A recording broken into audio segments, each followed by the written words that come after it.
Of fabric. Identification of fabric मध्ये कपड्याची उलट आणि सुलट बाजू कशा पद्धतीने ओळखावी याविषयी माहिती घेतली पाहिजे. त्यात कपड्याची एक सुलट बाजू असते आणि एक उलट बाजू असते. तर ही सुलट बाजू आणि उलट बाजू कशा पद्धतीने ओळखली जाते. कपड्यावर जी डिझाईन असते ती सुलट बाजूला जी डिझाईन असते ती डार्क आणि क्लिअर असते. कपड्याची सेल्वेज ही डार्क असते.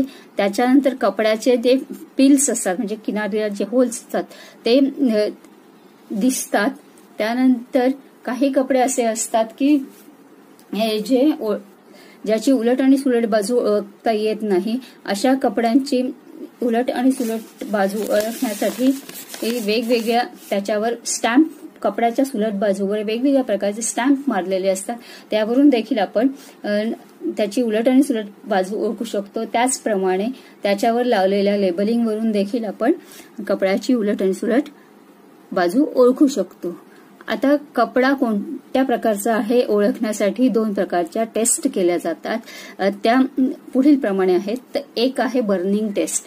बर्निंग टेस्ट म्हणजे कपड्याचा तुकडा जाळून पाहिला जातो. तो कुठल्या पद्धतीने जळतो आहे म्हणजे त्याची वात कोणत्या म्हणजे त्यांची जी ज्योत आहे ती कुठल्या रंगाची आहे. त्याचप्रमाणे ते जळाल्यानंतर त्याचा वास कसा येतो. त्याच्यानंतर त्याची शेवटी राख कशी शिल्लक राहते कशा पद्धतीने शिल्लक राहते यावरून त्या फायबर्स कुठला आहे हे ओळखता येतं.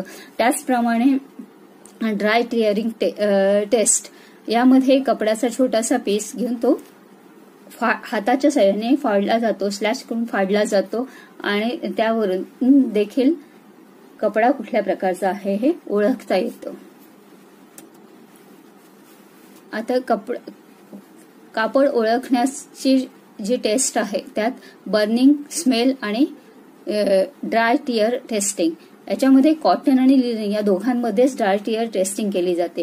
आता कॉटनचं जे फायबर्स आहे ते जाळल्यानंतर ते लवकर जळतात आणि तेजस्वी ज्योत त्याची असते. जळल्यानंतर कागद किंवा पाने जळण्याचा वास येतो आणि शेवटी राख शिल्लक राहते. त्यानंतर लिनन हा कपडा देखील कॉटन प्रमाणेच लवकर जळतो आणि त्याची तेज ज्योत असते. त्यानंतर तो जळाल्यानंतर त्याचा पेपर किंवा पानं जळण्यासारखा वास येतो आणि शेवटी राख शिल्लक राहते. हा कपडा देखील फाडून म्हणजे टर्न करून किंवा फाडून त्याचा टेस्ट करता येते. त्यानंतर आहे ऊल हे हळूहळू जळते आणि जळताना केस जळण्याचा वास येतो. त्यानंतर आहे सिल्क खूप हळूहळू जळते.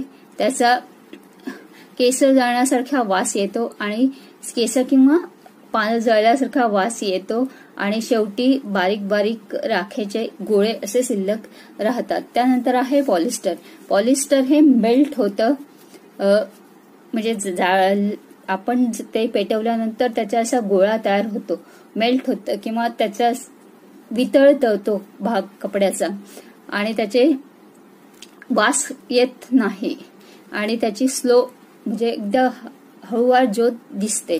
त्यानंतर आहे नायलॉन